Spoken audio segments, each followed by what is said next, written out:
Hello, I'm Mrs. Vaishali Samant. I invite you all to Saraswati tutorials. If you like my videos, please share those, subscribe and press bell icon also. Today I will continue three-dimensional geometry, but again and again I am requesting you to read from the beginning. Means if you want to read second part, third part, etc., you start reading first part of it, because sometimes some things I'm defining part 1, and if you read directly part 2 you will not understand how we got it.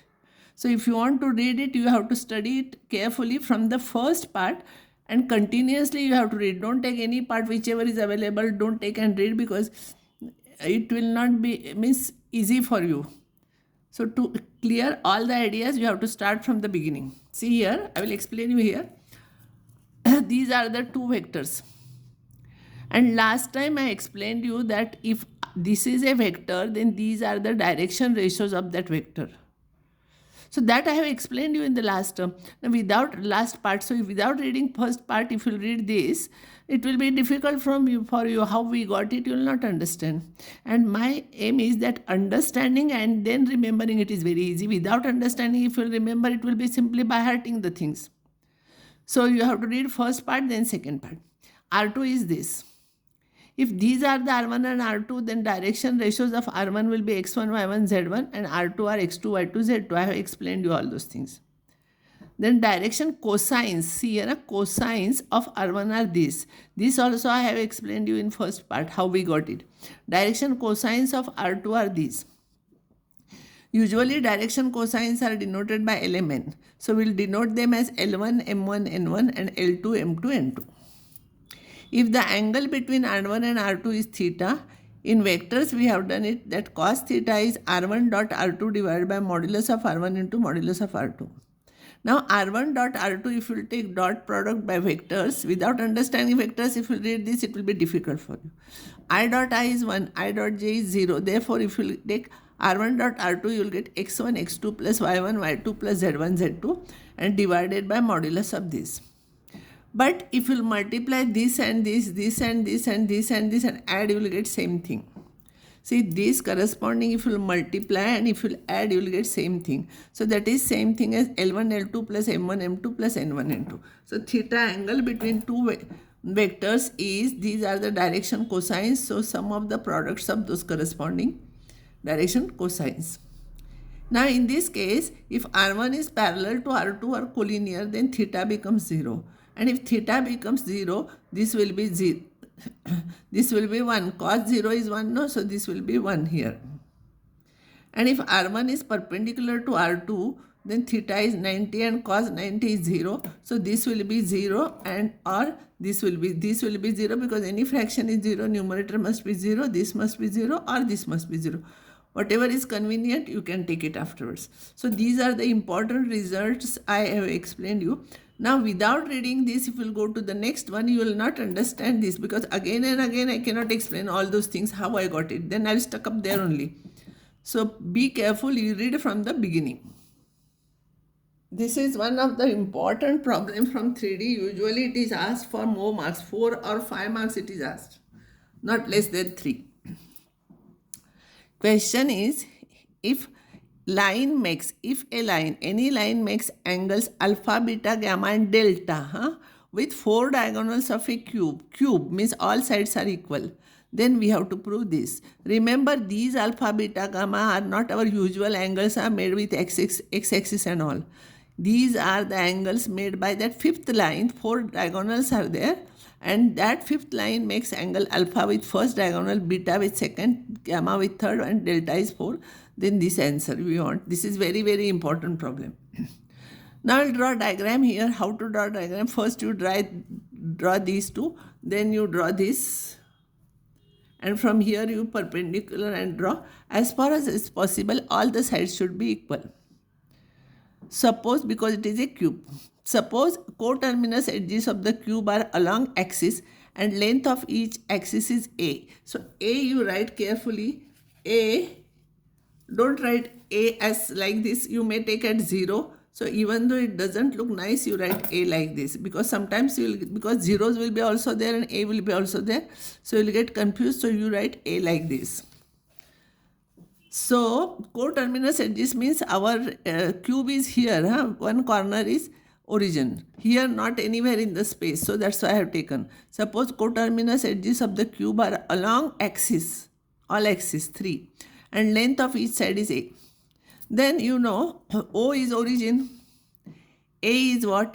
A is along x-axis. A is along, z-axis.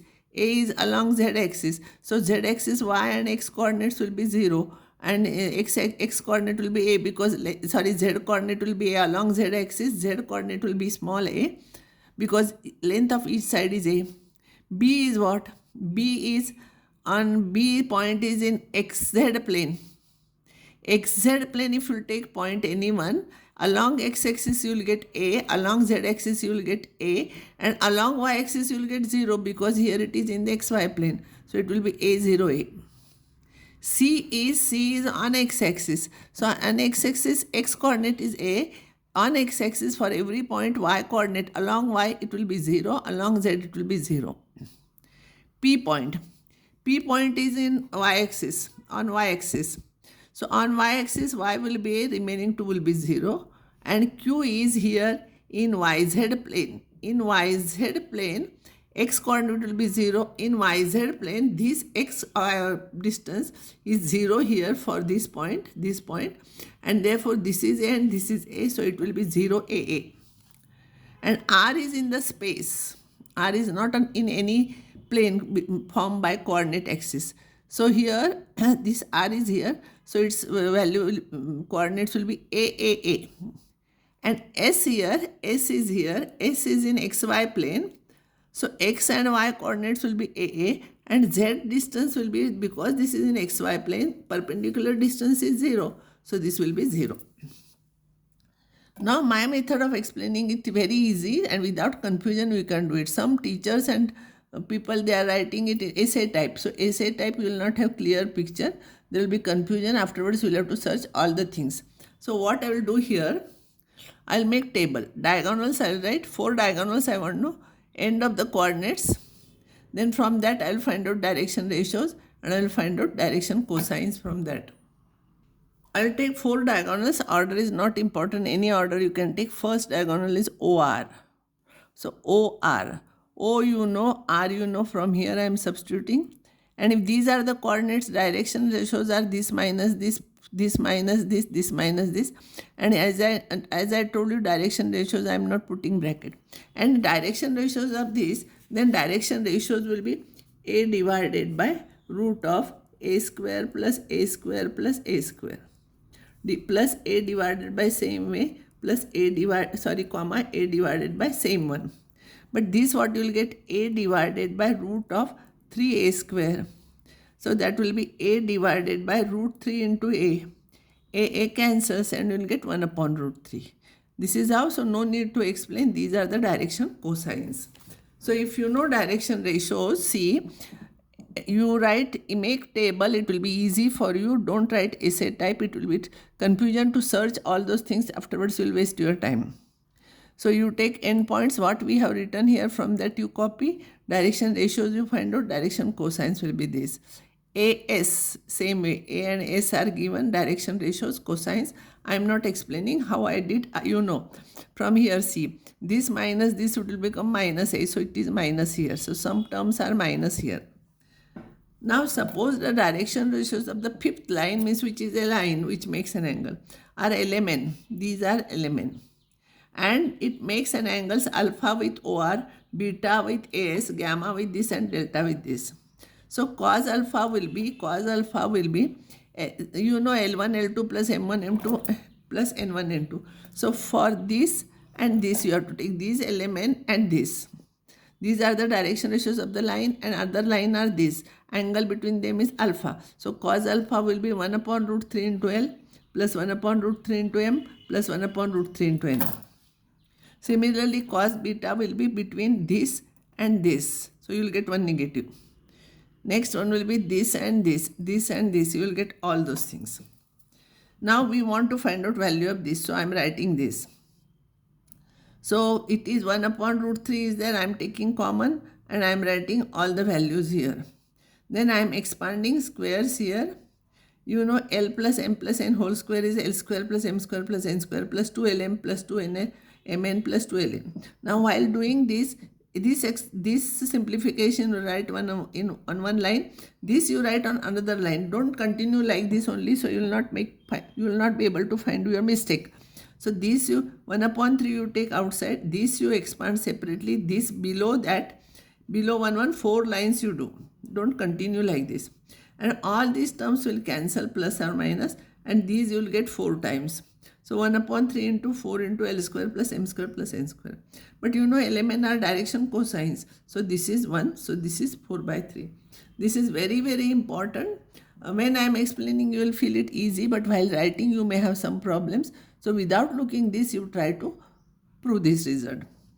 And make table and write this one by one. Then there will be no confusion. This also, don't continue like essay, don't continue it. Here also don't continue. This below this below this. So easy to cancel. So nothing will remain in that. Otherwise by mistake one term will remain and it will not be able to cancel with other one. So this is your answer. So I will stop here now and next time I will continue the next topic.